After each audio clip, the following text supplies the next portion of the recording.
On Enron? How'd you decide to pinpoint that? Well, I've been watching Enron for a long time and had avoided writing about it because I didn't want to get sucked into all the hoopla about that company, because people had been telling me it's a house of cards, and nobody could quite figure out why that was. But finally, when Jeff Skilling abruptly quit in the middle of '01, I said, okay, I'm going to go after this company. He wouldn't be quitting unless there was a big problem there. Yeah. So I went at it and looked at it and said, the problem was they were reporting profits and cash flow from what were really cash deposits that were coming in on this over-the-counter trading system they had for natural gas and other commodities. Mm-hmm. So it looked like it was real cash that they were earning coming in. In fact, it was just deposits from their counterparties on this. That's how they were keeping this thing afloat. The whole thing depended on Enron's credit rating.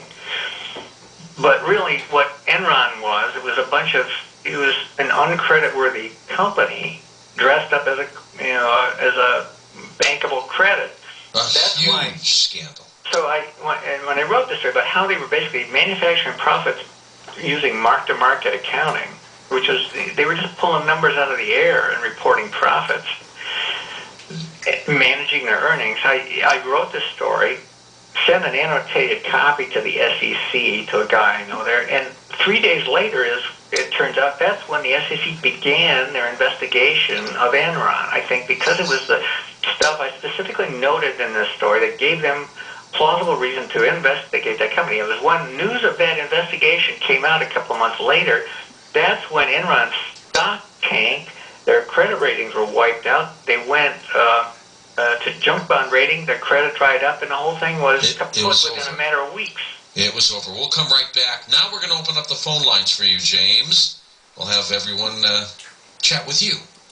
James, give us a prediction the next 6 months or so. Where do things stand? Oil, economy, credit?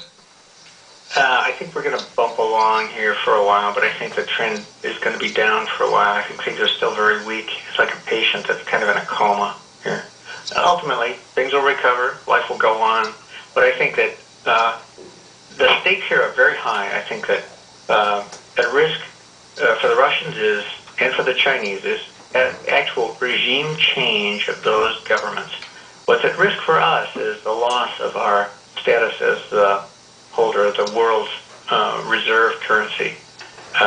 If we lose that, then I think you would get into a protracted credit problem with inflation and so forth. It would be harder for us to export our inflation.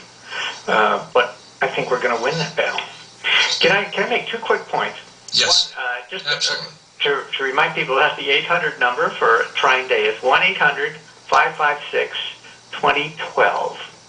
And then secondly, you had mentioned in the last hour about Leo Wanta, and we got into talking about that bank spying effort through systematic. I just want to mention a friend of mine who passed away this last year. His name was James Orland Gravy, who he's a former Wharton finance professor who kind of tipped me off to systematics because he courageously posted on the internet a whole list of press releases about systematics, this company that's involved. And I talked to him later, why did you do that? He said, well, because he started his own software company selling foreign exchange risk management stuff to banks. The National Security Agency came to his company and said, we want to put our people in your company so we can watch what goes on inside these Wall Street investment banks. Oh, my God. And that's when Orland said, I'm out of here. This is crazy. What they said was, we want to do that just the way we did at Systematics. So that's when he actually began what was one of the first blogs on the internet back in 95, where he actually started posting a whole series of incredible stuff. And he knew what he was talking about because he had actually written the basic textbook on international financial markets. He was no dummy. He was clued in, and I think he had some prior relationship with the intelligence community himself, so he went after this whole thing, the Foster thing. And it's much to his credit that a lot of this stuff became public, including some of the Leo Wanta stuff. All right, let's go to the phones. We'll go to Douglas in San Francisco, west of the Rockies. Hey, Douglas, go ahead. Hi, thanks so much as always. I hope that your holiday season went well, Mr. Noory.